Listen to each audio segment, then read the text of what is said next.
Welcome back to Hear 'em and Tell. This is Chris Hillenberg, your host, and of course, this is where we interview professional storytellers to get the story behind the story. And today, we're talking to Corinne Stavish. And Corinne, I wanted people to know your website is www.stavish, Stavish, storytelling.com, right? Perfect. Now, you were talking about the difference between storytelling and, was it oral interpretation? Yes. And can you just give us a definition between those? Well, the oral interpretation is literally taking any work of literature and lifting it off the page, but staying absolutely true to the text. Storytelling is finding that story and transforming it from the page to the stage with any variety of tellings and where you are not bound to a text. Hmm.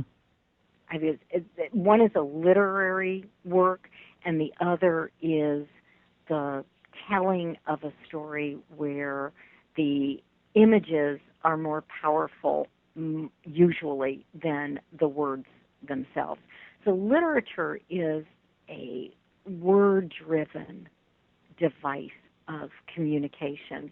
And storytelling, I think, works better in images. And that's not to say that literature doesn't have images and that language is not important in storytelling.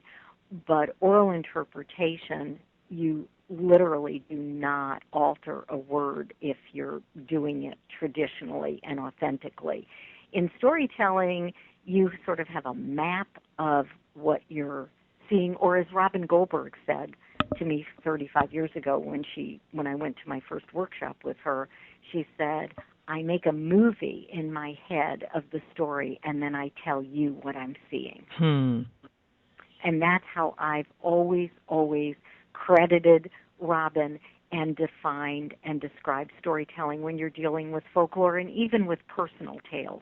And so there are very few stories, unless you are doing a literary piece, there are very few stories where you will ever have the same words.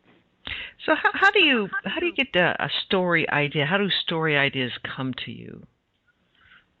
Well, that's a really good question. And now I'm working more and more with only personal narrative. That's Donald Davis's gift to the storytelling world. Mm-hmm. Donald was light years ahead of us. He did everything with personal story, Catherine Wyndham, and we all just got in line behind them and learned what we could.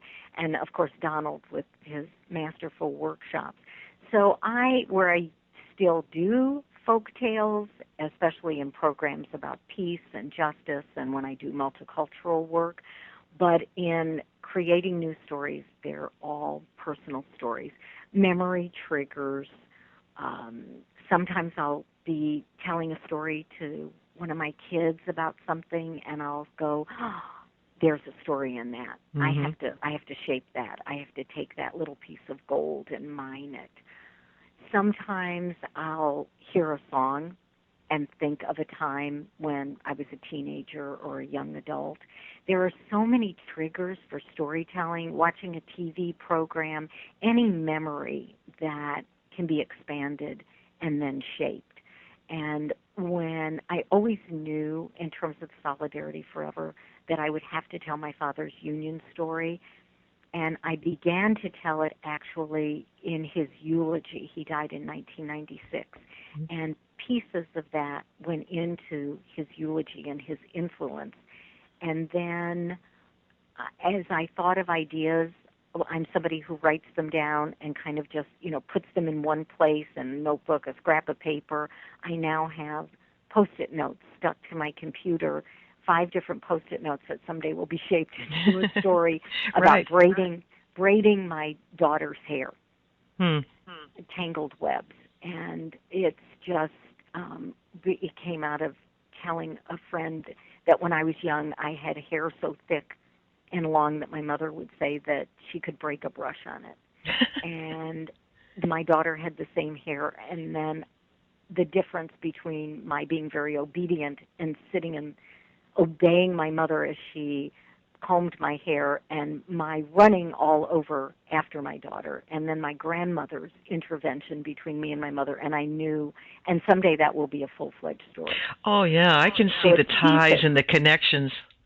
Exactly, and I love to do that. That's one of the things that I do as a storyteller, and it comes from my literature background, and I know it, that I will take threads and motifs and weave them through stories until they finally come out in full form.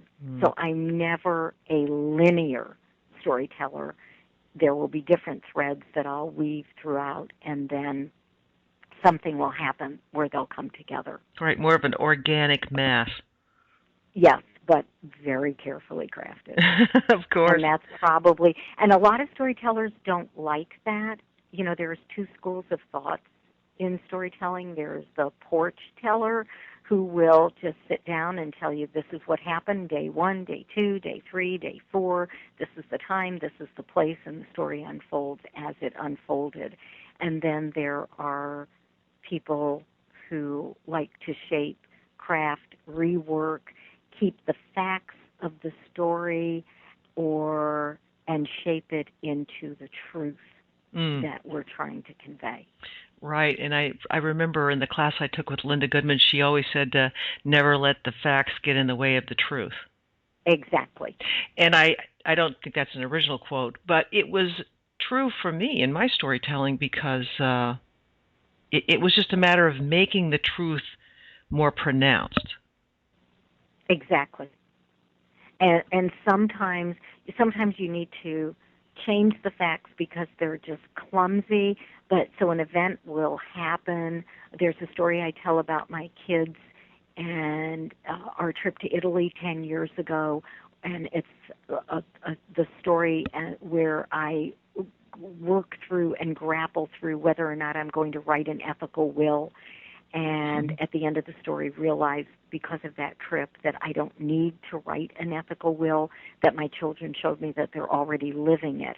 Well, the moment that they showed it to me happened on our first day in Rome, which was the last leg of the journey. But in the story, I have to put that incident on the last day of the trip, or it gets too clumsy in the narrative to go back and switch it and say, well, this happened, and then after that, this happened, and then you have to go back.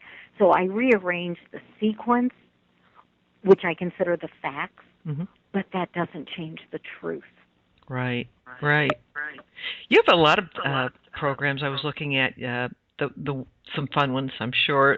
Shady Ladies and or Bad Boys of the Bible. Right, that's something. The one you were talking about with your grandmother, Shaw, Don't Tell. Yes. You know, which one of these do you really, these programs, I know this is probably an impossible question to answer, but which one of these do you really enjoy telling? I think I've started to really enjoy telling my personal narratives more than the biblical work. But the biblical work I do with my best friend and storyteller extraordinaire, Barbara McBride Smith. And she and I do our biblical work together. We just did that in Jackson, Michigan last weekend. And we bring something that I don't think anyone else is bringing to the storytelling world, and that is the Jewish and the Christian and the parallel stories, and especially the women, and our looking again at the biblical tale, reshaping it into sometimes almost a personal narrative, but certainly a contemporary story with humor and great respect, but a contemporary view. And we teach the process in the Jewish tradition that's called midrashic process, the making midrashim. We teach that every summer at Phillips Theological Seminary in Tulsa, Oklahoma.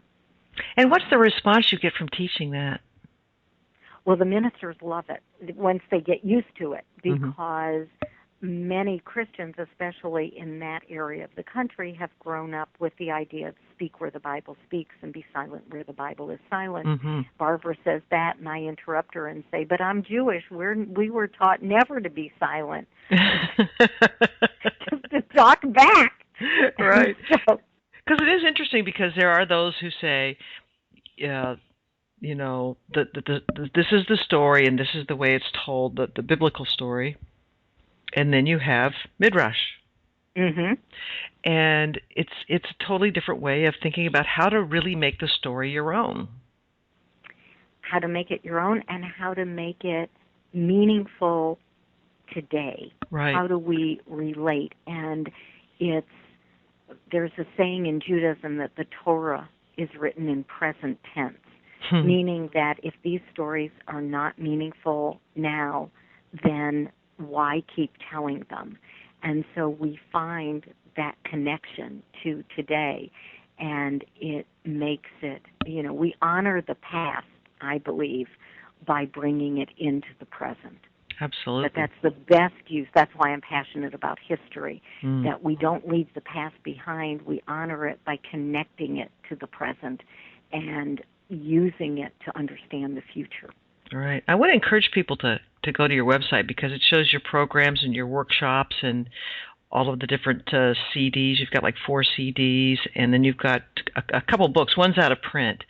But just to let people know again that your website's www.stavishstorytelling.com. That's STAVISH storytelling.com.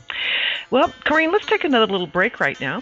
And we'll be right back. This is Chris Hillenberg with Hear Women Tell, where we interview professional storytellers to get the story behind the story. Don't go away.